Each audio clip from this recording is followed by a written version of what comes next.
So I hope you enjoyed your lunch, your very spicy chicken. I'm still steaming.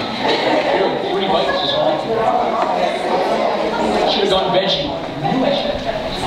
So once again, my name is Jim Hughes. With Yes Montreal, one of the founders there, and one of the programs that Yes Montreal launched so many moons ago was this Employment Services Roundtable.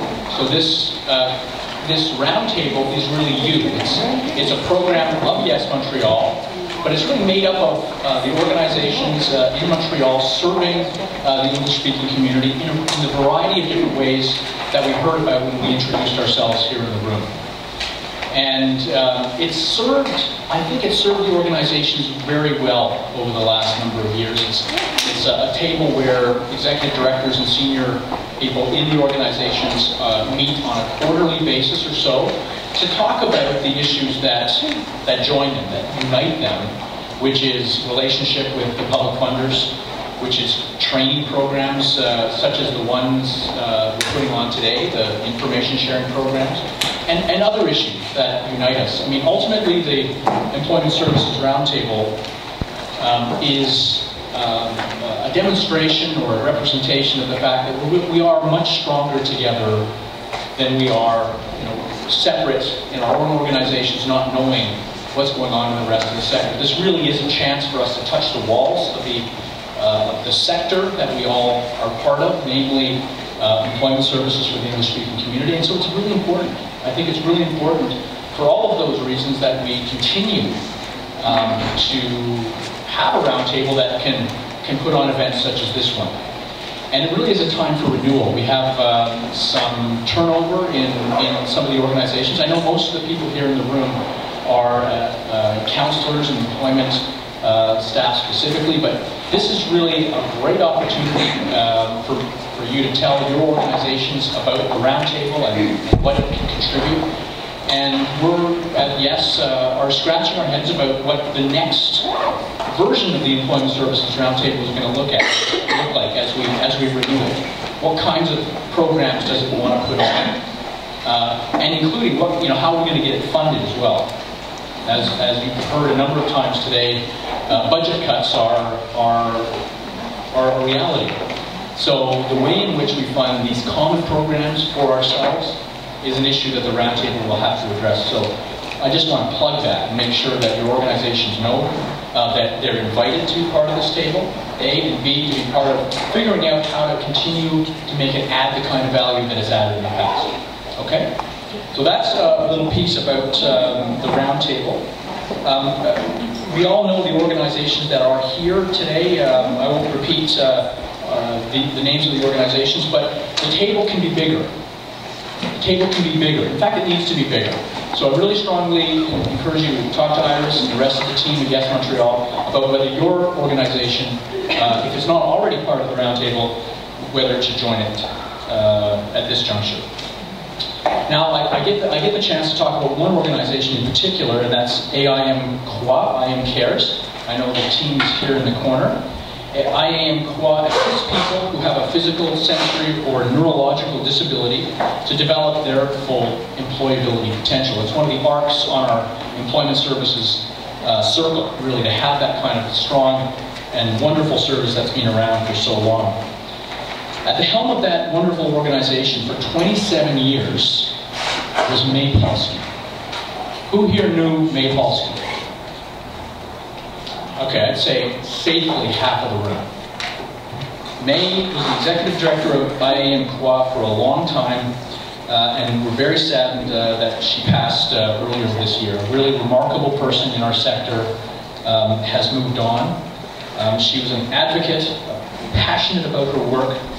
She had absolutely no trouble working in any milieu, fighting discrimination, fighting against stereotypes, particularly with regard to people with disabilities.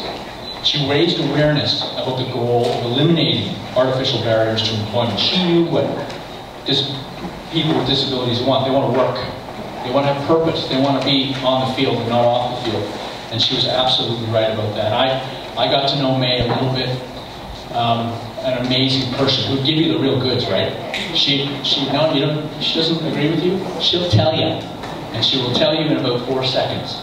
She always did it, right, with that humanity, that she knew that this was, what she was recommending was for the benefit of the people she was serving. Deeply committed to her clientele and deeply committed to our sector. So, it is with really great pleasure, folks, that I announce to you today that we're going to honor her. We're going to honor May Polsky by creating the May Polsky Award for outstanding contributions to the field of English language employment services. Pretty good idea, eh? Yeah?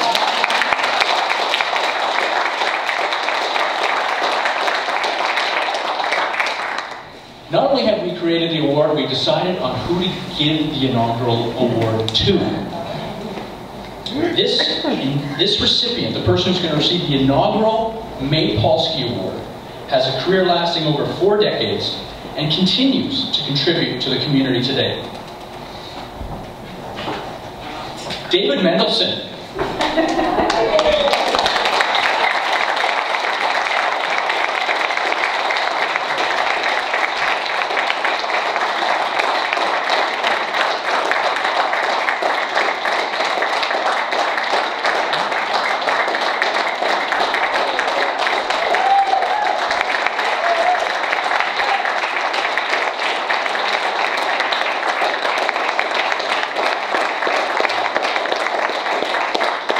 So this isn't one of those awards where you know you're being nominated, cross your fingers and like you're one of them. We had no idea that this was going to be him, because this year there really only was one nominee. So stay there, David, I'm going to introduce you more formally. You earned, well, for everyone else's benefit, David earned his master's degree in psychology at McGill.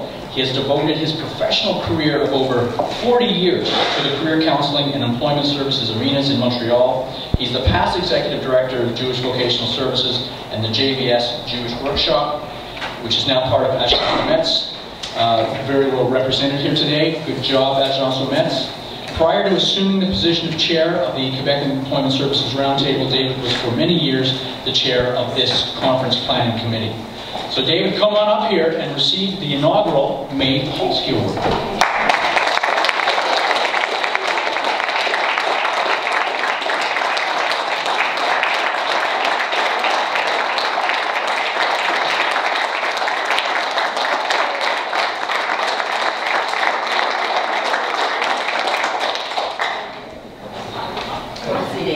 Let's do one more with me behind. Oh, thank you. That would be great. Thank you so much. Sorry, I don't know anything about the program. No more. There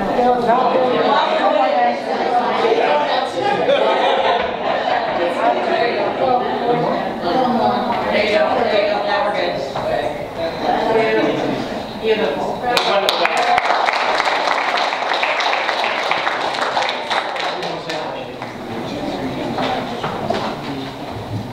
This is really very unexpected and it's very much appreciated.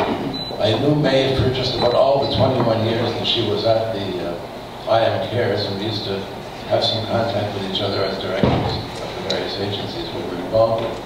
And she was a wonderful person, and I feel very honored that I would be given an award which is in her name, because I remember her so well, as I know many of you do.